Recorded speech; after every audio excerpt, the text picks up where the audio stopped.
Hello everyone! Ayan. I'm testing a new camera angle.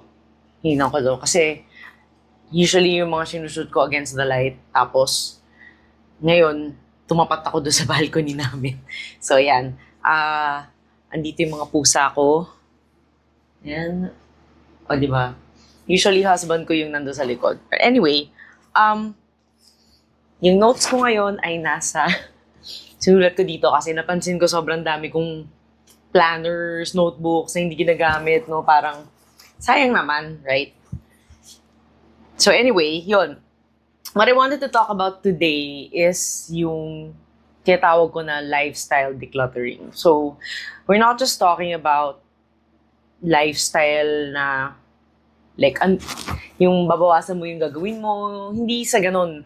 Ang gusto kong kasi pag-usapan, iba't ibang aspects of my life that I started decluttering ever since I decided na parang ang konti-konti kasi ng oras, tapos ang dami mong gustong gawin. Eh, sa totoo lang, aside from money, actually yung money, hindi kasi yun yung pinnacle ng kumbaga parang for me, it's not as important as time. Kasi yung time, hindi yun renewable resource. No? So, I would just like to share, baka you might want to use it also, but ano yung aspects ng life ko ang binawasan ko ng, yung parang diniclutter ko, okay? So, starting with finance, actually, I only use one tool, and that is YNAB. I would not easily recommend this tool kasi budgeting app siya, pero una, hindi siya libre, tapos hindi rin siya madaling matutunan. Like, it took me more than a month before I decided na, mukhang dapat parang okay na siya, naintindihan ko na siya. Para it took me a month before I decided to like, see, I will subscribe. Okay, pero sa akin kasi, ang dami-dami ko pinagdaanan na budgeting apps. No, nag-Andro Money pa ako, Google Spreadsheet, all of that. But none of those apps actually made me learn how to get out of the vicious debt cycle, no? So parang, parang sa lahat ng budgeting apps, okay siya pagdating sa cognitive load, ang dami kong hindi makikita with just looking at a spreadsheet. No, pati yung mahirap siya explain. Siguro I'll have to make another video for that. But sa akin kasi yung YNAB, marami siyang nagawa for me na hindi nagawa ng spreadsheets or ng mga libreng apps kasi meron siya pinalitan sa habits ko. Yun yung basically. Kaya si YNAB yung aking financial tool. Number one. So, pinakagamit na gamit ko kay YNAB, actually, two things. One is yung goal. Kasi yung goal part niya, yung goal setting niya, may mga multiple, may mga multiple types of goals. Ang maganda sa kanya, I was able to there was this time that I was repaying a debt sa nanay ko. Kasi parang tinulungan niya ako dati sa nung bumili kami ng condo nung by mistake. Another story. But, ayun, so yung binabayaran ko yung mom ko, at the same time, we were planning our church wedding at that time. Originally, it wasn't supposed to be that intimate, but we were planning for that. Tatlo yung pinaplano namin. Yung lump sum ng condo before, yung utang ko sa nanay ko, at saka yung church wedding. So, tatlo yun. Pang-apat pa pala, yung utang namin sa credit card. So, ang dami, di ba? So, parang sa akin, kung nag-rely lang ako sa spreadsheet, siguro masisiraan ako ng bait. But a lot of the things that I was able to do in terms of finance, natulungan ako ng YNAB. Kasi ang galing din niya mag-handle ng credit card transactions. So, siguro explain ko in another video kasi sobrang lalim niya na tool. And hindi siya pang casual.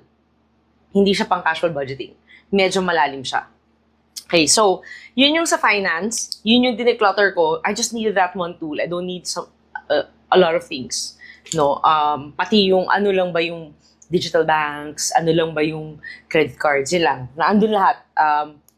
Pag naiirita na ako, binabawasan ko, sa YNAB ko nakikita lahat. So, number 2, na diniclutter ko. Lately, ano na kasi vlogger ako for the longest time, right? Like, since the 1990s, I've been vlogging. And then I realized, nag-amass na ako ng sobrang daming domain names. Tapos, ang mahal na ng hosting sa US. Kasi sa US ako nag-host, nagbibili ng hosting. Ang mahal-mahal na niya. So parang, is it really worth it na ganon? Kasi I'm just vlogging. It's supposed to be like a hobby. Why does it have to be that expensive? Tapos, doon pa sa namin, doon sa studio namin, we're paying kasi Google Suites for the domain name use, para yung email, para yung storage, ganyan. So we're paying for that. Para meron din siyang yung studio namin ng husband ko. Yun. So parang, tapos babayaran ko pa yun, hosting. I found out na yung palang Google Suites na na bayad, it comes with free, parang meron na siyang free hosting. So, may Google Sites siya. So, nilagay na lang namin doon.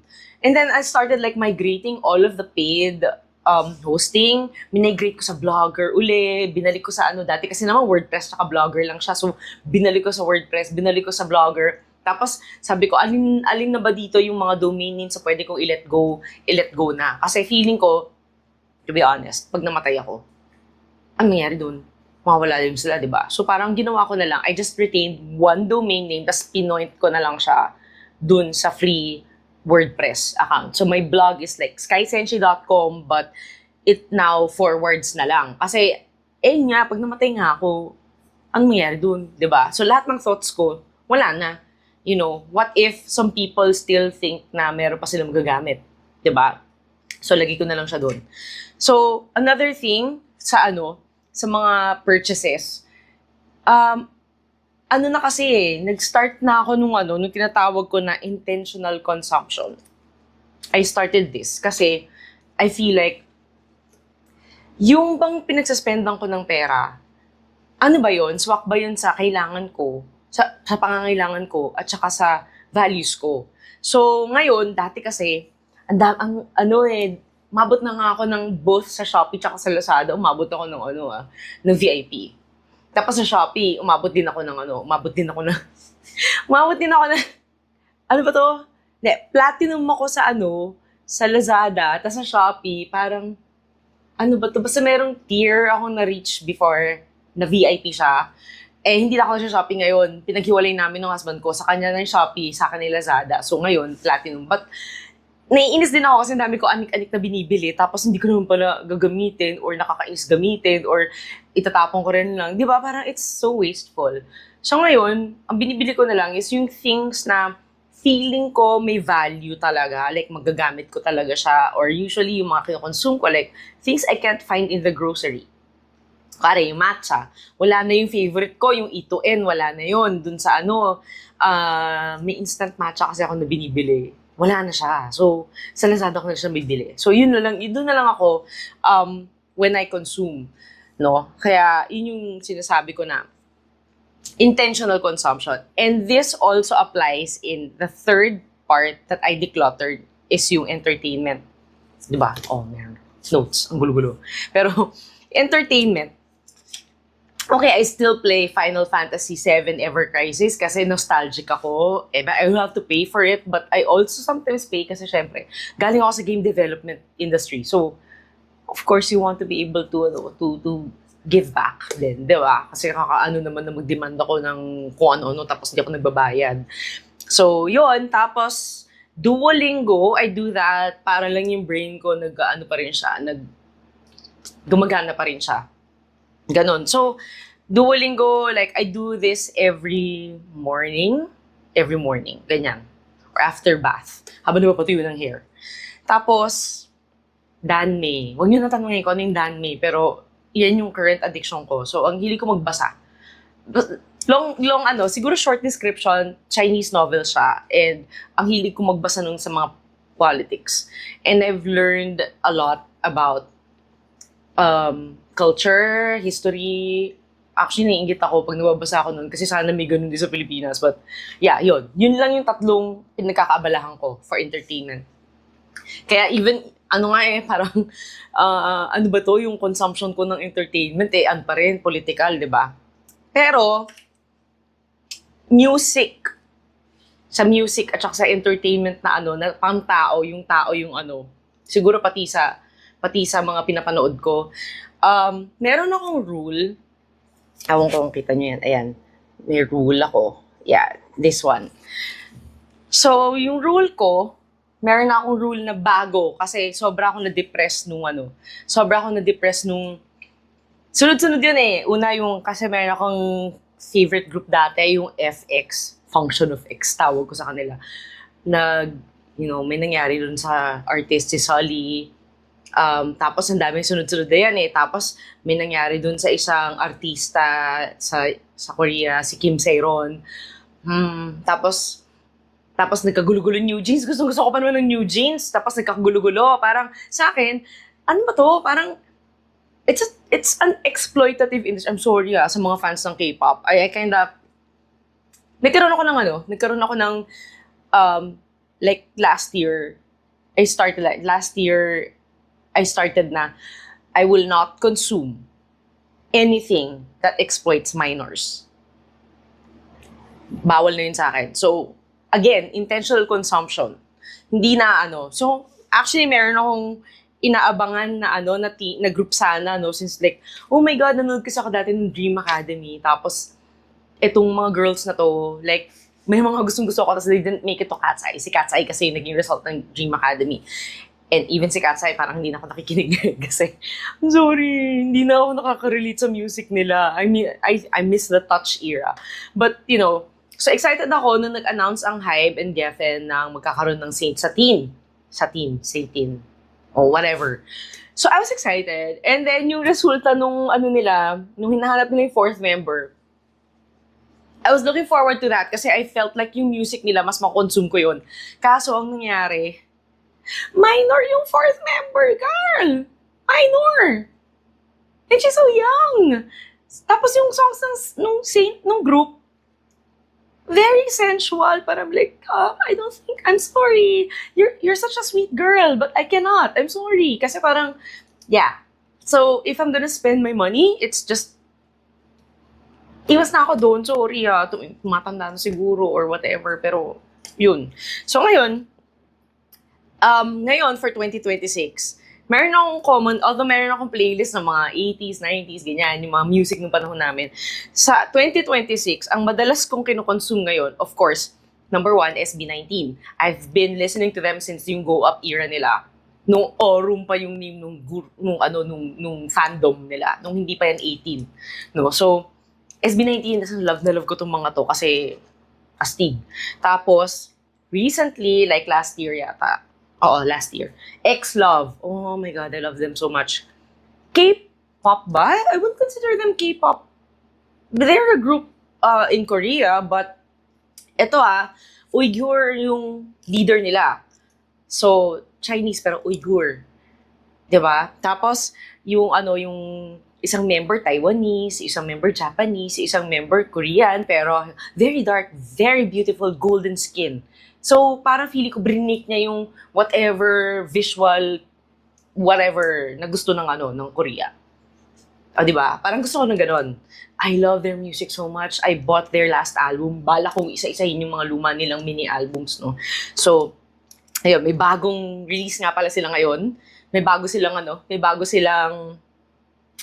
ni-release na album, mini album. Yun.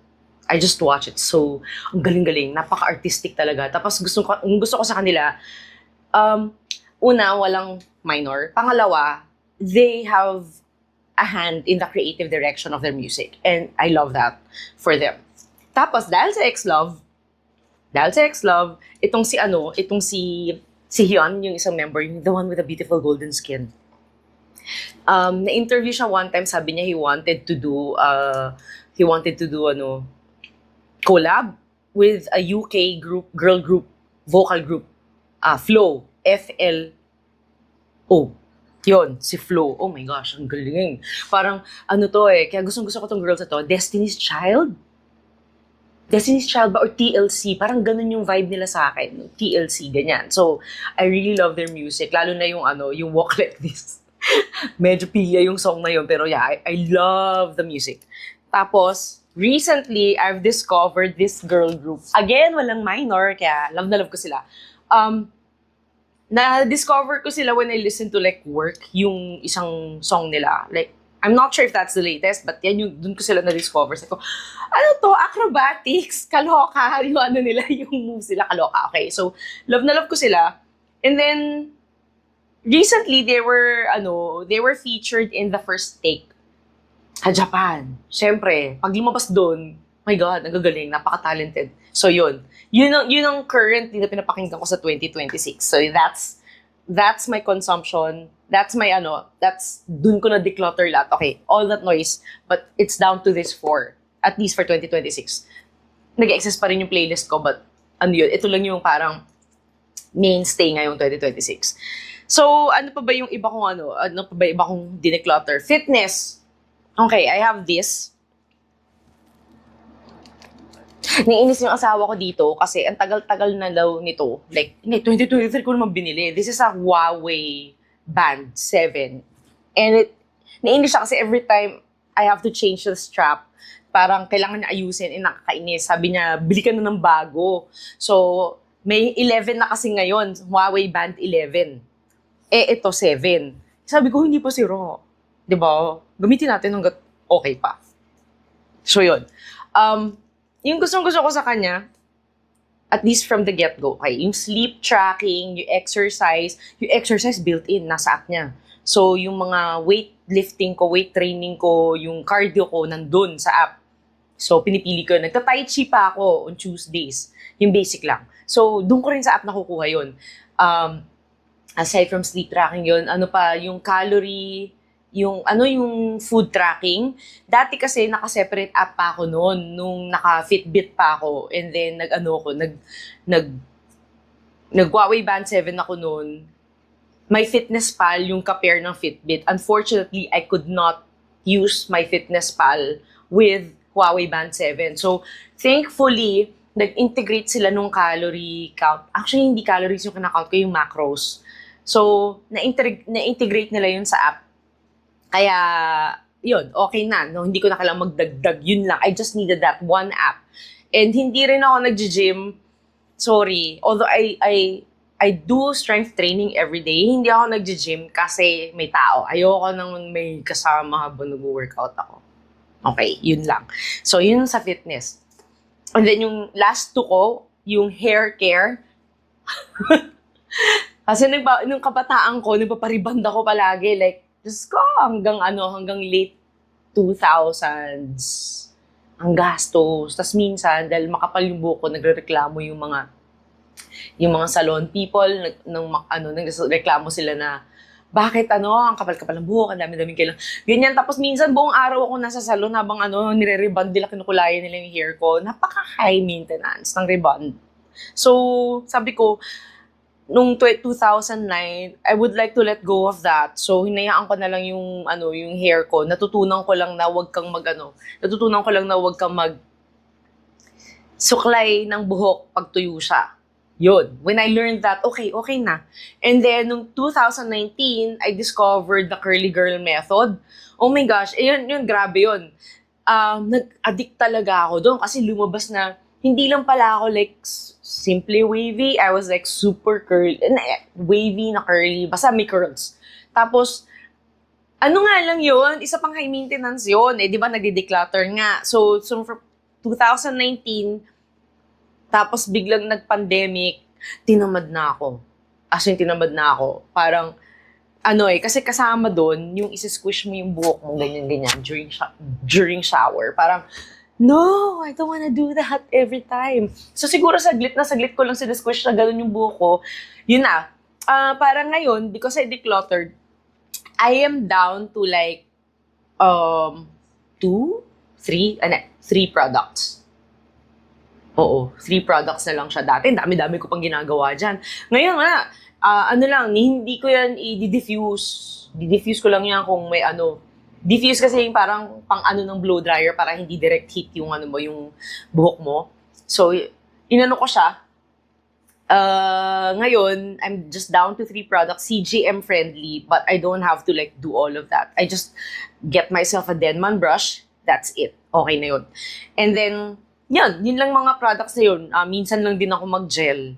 So, pag may occasion lang, ganyan. Ngayon, yun lang. Wala nang masyadong maintenance. At least it's easier. It's just air dry lang siya dahil tamad ako talaga. Okay, tapos sa skincare, ay, ang lola mo. Dahil may ADHD, I cannot do like 10 steps. Oh my God, makakalimutan ko yan. So, ang skincare ko, 3 lang. Yung minsan nga, yung 3 na yun, nagkakamali pa ako ng order with which to do my skin. Doon, importante lang, yung parang serum, toner, moisturizer, tapos yung, yung ginagamit akong parang oil from Human Nature, ganon. So, ganun lang siya kasimple. Ayoko na masyado madaming ginagawa sa mukha, nakakatamad. So, decluttered yun. Ganun na lang siya. Tapos, again, because I am very intentional, so both the products for my hair and my skin, I check if they're cruelty-free, if it also helps yung mga local businesses natin. Like, I use Human Nature. Tapos, lately din, mas gumagamit ako ng Southeast Asian products. Yeah, like, ngayon may bagong Thai na shampoo akong ginagamit. Hindi ko siya ma-pronounce. I will just probably like put it here, no? Pag nag-i-edit na ako. So yun lang yung mga ko. Yan lang yung mga diniclutter ko for now. Kasi at least when I grow older, I'm not doing so many things or juggling so many tools dahil nakakalito yun. Yun lang. So, yan. I hope nakatulong or I hope may natutunan kayo sa akin. And thanks for listening. Bye!